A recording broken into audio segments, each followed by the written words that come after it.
हम क्या कर रहे हैं बेटा, रिजल्टेंट इंटेंसिटी निकालनी है, पर्टिकुलर एंगल थीटा पर जाने वाली वेव, सारे सोर्सेस, बहुत सिंगल स्लिट थी, इसको एन सोर्सेस से मिलकर बना हुआ मान लिया मैंने, ठीक है। और इक्वली स्पेस सोर्सेज हैं, बीच की डिस्टेंस स्मॉल डी, 2 और 3 की स्मॉल डी, 3 और 4 की स्मॉल डी, ठीक है। तो 1 और 2 के बीच की बेसिकली डी आ जाएगी, 1 और 3 के बीच की 2 डी आ जाएगी, 1 और 4 के बीच की 3 डी आ जाएगी, ठीक है। तो ये जो थीटा पे सबकी वेव जाके मिल रही है स्क्रीन पर, तो S1 S2 से जो वेव चलेंगी इनके बीच फेज डिफरेंस कितना होगा ये निकालना है आपको। S1 और S3 से चलने वाली वेव्स में फेज डिफरेंस कितना होगा, ठीक है। तो 1 और 2 के बीच फेज डिफरेंस कितना होगा, बीच की डिस्टेंस डी है, ये वही सिचुएशन YDST वाली। और थीटा एंगल पर आपको देखना है कि जो वेव्स जाके मिलेंगी तो कितना फेज डिफरेंस होगा। तो आपको पता है स्मॉल डी बहुत छोटा है, थीटा एंगल है, तो D sine theta phase difference होता है। तो 1 और 2 के बीच फेज डिफरेंस हो जाए, path difference D sine theta हो जाएगा। तो टोटल उसका फेज डिफरेंस कितना आ जाएगा, 2 pi by lambda into path difference. इसको मैंने फाई बोल दिया इस फेज डिफरेंस को, ठीक है। तो फिर आप देख सकते हैं 1 और 2 के बीच का फाई हो गया, तो 1 और 3 के बीच का फेज डिफरेंस कितना हो, 1 और 3 के बीच का होगा 2D साइन थीटा होगा, क्योंकि 2D डिस्टेंस होगी। तो 1 और 3 के बीच का फेज डिफरेंस कितना हो जाएगा, 2 pi by lambda into path difference, कितना आ गया, 2 फाई आ गया, ठीक है। इसी तरह 1 और 4 के बीच में भी आ जाएगा, 1 और 4 के बीच कितना आ जाएगा, 3D साइन थीटा, तो 3 फाई आ गया।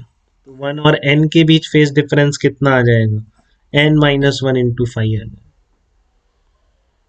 ठीक है। तो अगर मैं इक्वेशंस लिखूं जो वहां पर मिल रही हैं P पॉइंट पर थीटा एंगल पर चल के सारे सोर्सेस से, तो जो फेज डिफरेंस क्रिएट हुआ है उसकी वजह से मैं ये लिख सकता हूँ क्या है, पहली वेव अगर साइन ओमेगा टी है तो E2 क्या होगी, sine omega T plus five, क्योंकि 1 और 3 में 2 फाई है, तो थर्ड वाला इससे 2 फाई से आगे हो जाएगा, nth वाला n-1 फाई से आगे हो जाएगा। तो इस तरह से ये बेसिकली n वेक्टर्स का एडिशन हो गया बेटा ये, ठीक है ना। n वेक्टर्स का एडिशन ही तो हो गया, क्योंकि ये वेव्स को सुपर इम्पोज कराना है, प्रिंसिपल आपको पता है, ठीक है। मतलब आप क्या करेंगे, ई नॉट के वेक्टर बनाते जाएंगे, एंगल बनाते जाएंगे। तो ये एक तरह से ये वेक्टर एडिशन का क्वेश्चन भी बन गया है, SHM का भी क्वेश्चन बन गया है, डिफ्रैक्शन का डेरिवेशन तो हो ही रहा है। ये जो आपका रिजल्टेंट वेक्टर होगा, अगर ऐसे n वेक्टर्स आपको ऐड करने हो जिनमें हर का मैग्नीट्यूड E0 हो, इस तरह से फाई एंगल पर घूमते जा रहे हैं, तो रिजल्टेंट वेक्टर का मैग्नीट्यूड कितना होगा, या आप SHM बोलेंगे तो रिजल्टेंट SHM का एम्पलीट्यूड कितना होगा, ठीक है। या वेव्स बोल रहे हैं तो रिजल्टेंट वेव का एम्पलीट्यूड कितना होगा, जिससे कि आप इंटेंसिटी निकाल पाए। तो अब कैसे ऐड करूं, एक तरीका तो ये कॉस की सीरीज अगर आपने पढ़ ली है, cos 5 plus cos 2 phi plus cos 3 phi, ठीक है।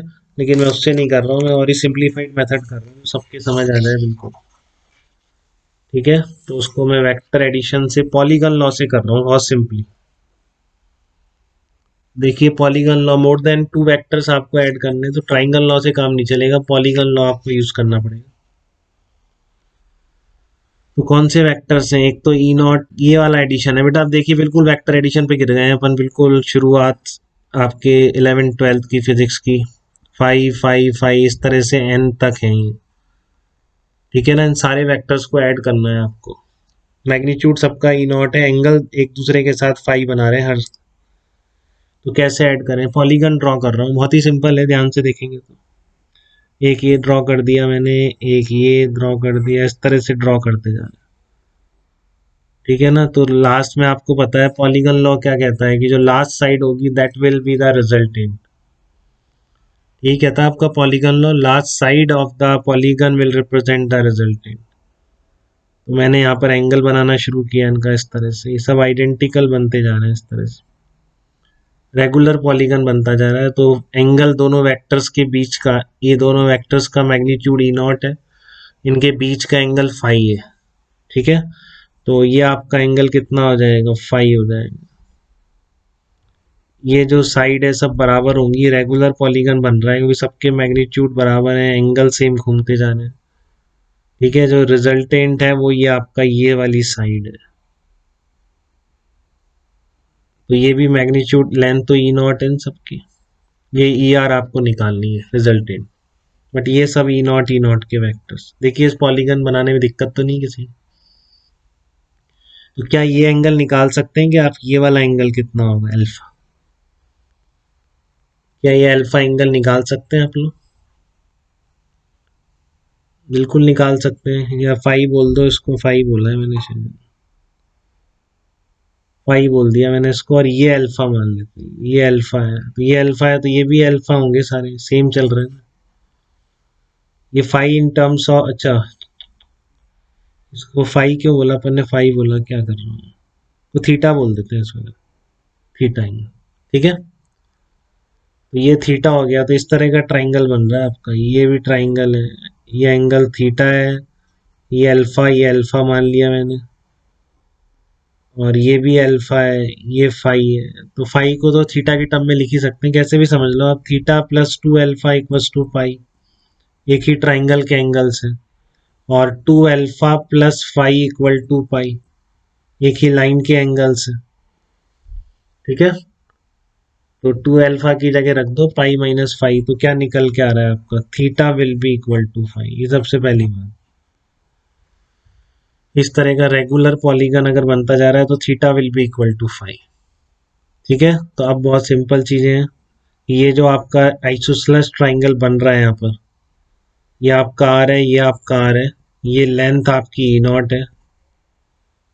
ठीक है, तो इसका आप कैसे निकालोगे, ये थीटा है तो ये कितना हो जाएगा, थीटा बाई टू हो जाएगा, ये भी आपका थीटा बाई टू हो जाएगा।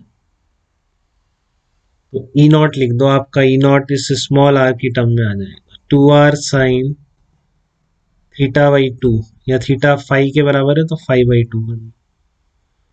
ठीक है ना, थीटा इक्वल टू फाइव है। तो आर कितना आ गया, आर आ गया आपका ई naught upon two sine five by two आ जाएगा, ये स्मॉल आर आ गया। ठीक है ना, ये स्मॉल आर आ गया आपका। तो बस अब यहाँ से ये एंगल देखो, ये कितना बचेगा बेटा, ये वाला, ये फाइव है आपका, और दूसरा भी, दूसरा वेक्टर बनेगा फाइव हो गया, फाइव फाइव, तीसरा वेक्टर बनेगा थ्री फाइव हो जाएगा, और ये आपका nth वेक्टर बनेगा, तो यहाँ तक पूरा क्या हो जाएगा, n फाइव हो जाएगा। समझ रहे हैं इस चीज को, एक वेक्टर बना फाइव, दूसरा बना टू फाइव, तीसरा बना थ्री फाइव, तो ये nth वाला वेक्टर बनेगा सबसे लास्ट में, ये वाला। तो ये एंगल कितना हो जाएगा, यहाँ से यहाँ तक n फाइव बन जाएगा। तो ये बचा हुआ कितना हो गया, बताओ बचा हुआ एंगल कितना होगा, लिख पा रहे हैं, five five five, n five तो कंप्लीट हो गया, ये बचा हुआ एंगल कितना होता है, two pi minus n five हो जाए। और ये आपका ई आर लेंथ है, ये आपका आर है, ये आर है, ये पूरा एंगल है two pi minus n five. तो जैसे आपने यहाँ लिखा था वही परपेंडिकुलर ड्रॉ करके यहाँ पे भी लिख पाएंगे, E r will be equal to E r will be equal to two r sine two pi minus n five by two. देखो यही बनेगा कि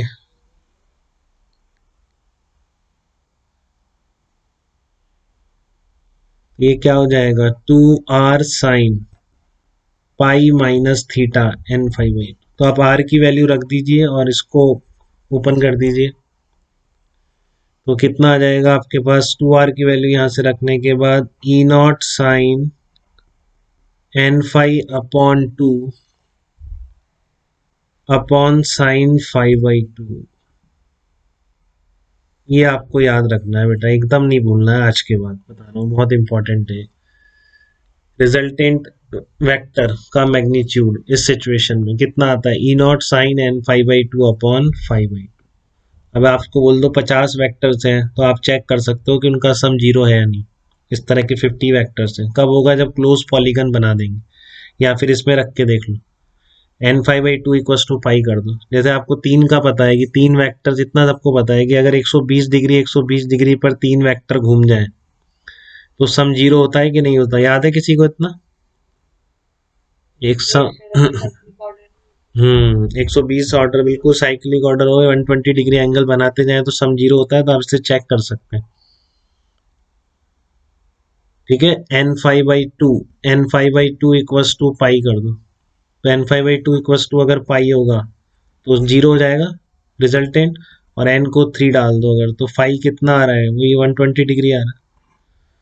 चार वेक्टर्स ले लो, चार के लिए 90 डिग्री आ जाएगा, क्योंकि चार वाले क्या बनाएंगे, स्क्वायर बना देंगे इस तरह से 90 90 90 पे, तो उनका वेक्टर सम जीरो हो जाए। तो नंबर ऑफ साइड्स आपको पता है, इस तरह के n वेक्टर्स है, नंबर ऑफ वेक्टर्स पता है, तो बीच का एंगल अगर गिवन है तो आप चेक कर सकते हैं बिल्कुल कि उनका सम जीरो हो रहा है कि नहीं। हमेशा सम जीरो मत कर देना बेटा, कभी भी ऐसे n वेक्टर्स दिए रिजल्टेंट पूछ रहा है, हमेशा सम जीरो कर दिया, ऐसा थोड़ी नहीं है। कब होगा, जब n फिक्स है तो फाई की एक फिक्स वैल्यू पर ये पाई आएगा ना, ऐसे थोड़ी नहीं आएगा। ठीक है, क्लियर है। तो यहाँ पे उस तरह से वहां पे वेक्टर में यूज हो सकता है। अब हम इसका यूज करेंगे, हम आगे की, आपको रिजल्टेंट एम्पलीट्यूड मिल गया है, ठीक है ना। तो अब रिजल्टेंट इंटेंसिटी के लिए हम यूज करेंगे प्रोपोर्शनलिटी वाली कंसेप्ट। देखिए कैसे